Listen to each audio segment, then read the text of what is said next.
भारतीय जनता पार्टीला हात लावायची हिंमत प्रताप पाटील चिखलीकरच नाही तर कोणाचीच नाही, लक्षात ठेवा। म्हणजे भारतीय जनता पार्टी देशामधली नाही तर जगामधली एक नंबरचा पक्ष आहे आणि जे त्यांचे जे कार्यकर्ते होते, जे मित्रमंडळाचे कार्यकर्ते, ते त्यांनी खुशाल घेऊन जावं ना, कारण अशा पद्धतीच्या कार्यकर्त्याची भारतीय जनता पार्टीला सुद्धा गरज नाही, लक्षात ठेवा। म्हणजे भारतीय जनता पार्टी नांदेड जिल्ह्यामध्ये एक नंबरचा पक्ष आज आहे, पुढच्याही काळामध्ये भारतीय जनता पार्टी नांदेड जिल्ह्यामध्ये एक नंबरचा पक्ष राहील याची आम्हाला खात्री आहे, लक्षात ठेवा।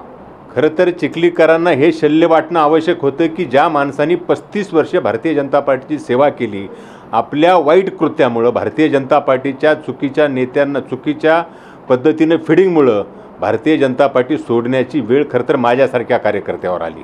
त्यामुळे त्यांना शल्य एका गोष्टीचं वाटायला पाहिजे की तुम्ही चुकून निवडून आलात।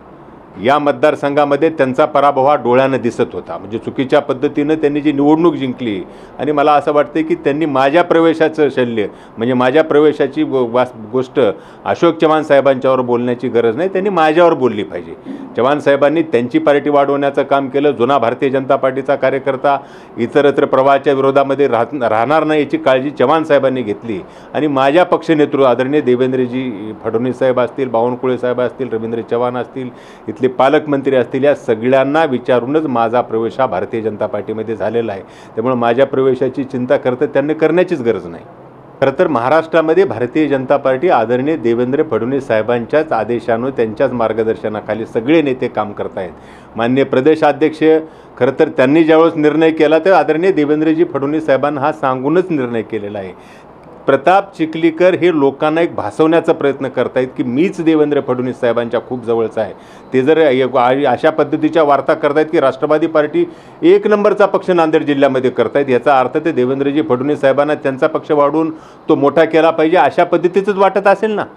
हे तरी आपण बोलताना काय बोलतो याचं खरं तर चिखलीकरांनी मनामध्ये कधीतरी ठरवलं पाहिजे की आपण एखादं विधान करतोय, ते विधानाचा अर्थ कशा पद्धतीने निघतोय। एका बाजूला राष्ट्रवादी पक्ष वाढवण्याच्या वार्ता करायच्या, दुसऱ्या बाजूने देवेंद्रजी फडणवीस साहेबांचं सहारा घ्यायचा, मला असं नितांत खोटारडे वक्तव्य। म्हणजे आजपर्यंत चिखलीकरांनी खोटं बोलण्याशिवाय कुठलंच काम या मतदारसंघामध्ये केलं नाही किंवा जिल्ह्यामध्ये केलं नाही।